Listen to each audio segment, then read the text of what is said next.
Sambungan untuk 5 cara settle desire untuk redha dan tenang pada 18/11/2025. Thank you untuk IH Encik Hujan yang memberikan ilmu ni. Tadi satu, maksudnya latih diri terima. Jadi kita belajarlah tukar cara berfikir. Apa yang aku dapat belajar, apa hikmah aku dapat daripada semua ni kan. Yang kedua, belajar release. Jadi kalau boleh, cara paling mudah release adalah buat morning page. Jadi kalau morning page ni ada 3 layer lah. First tu, tulis je I hate. Tulis apa yang kita terbuku kat hati kita, kita dendam apa. Buat selama mana boleh. Selepas dah habis tulis, cara nak tulis tu, tulis, lepas tu koyak, lepas tu buang. Tak payah dah nak analisis ke, tak perlu tengok dah.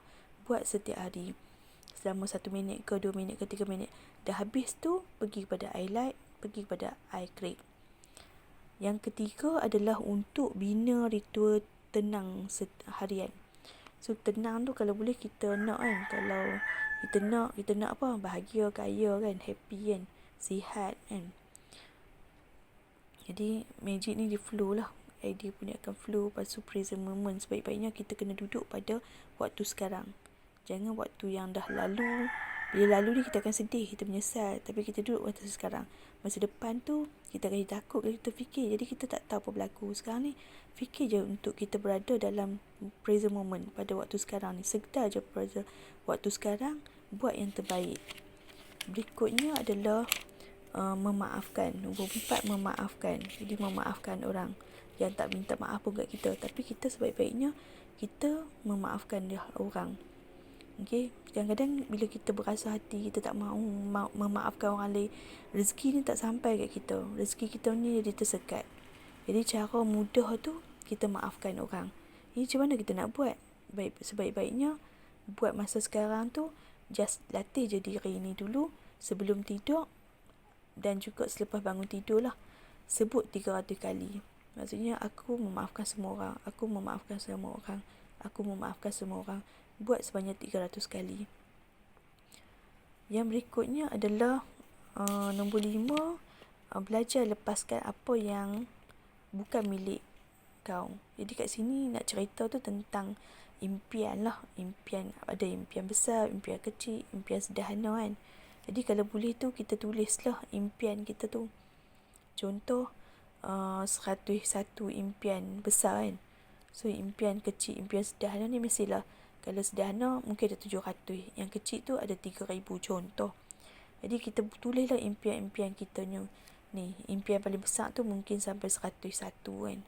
Jadi kalau boleh tulis. Impian ni kita kena tulis. Kalau kita tak tulis, kita tak tahu. So kita kena plan lah.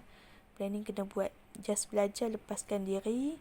Jadi kita, sebab kalau kita lagi kuat kita nak, kadang-kadang benda tu tak mampu kat diri kita, dia akan tolak lah. Jadi kita belajarlah untuk cuba buat benda-benda yang 5 ni kan, supaya kita dapat mencapai impian kita lah. Jadi belajar duduk dekat present moment. Sedarlah dengan ni kan. Belajar untuk duduk dalam present moment. Maksudnya keadaan sekarang ni dan bersyukur kan. Kalau boleh tulislah syukur sebanyak 30,000 syukur. Kita kena lihat, kita kena hayati, kita kena rasa, kita kena nikmati setiap hari. Okay. Kalau tengok ni, dia kata orang kaya dia kuasai kepercayaan. Dia percayalah benda tu. When you realize nothing attachment, dengan kosongkan keinginan. Kadang-kadang ialah kita kena kosongkan minda kita kan.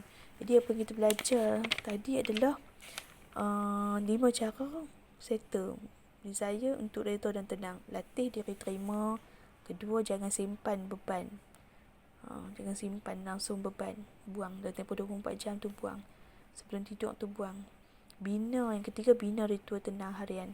Buatlah banyak-banyak reading, selawat, istighfar, untuk kita nak reset balik energi, settle balik kekusutan kita yang kita tak nampak kan. Yang keempat, maafkan semua orang. Belajar lepaskan apa yang bukan milik kita lah.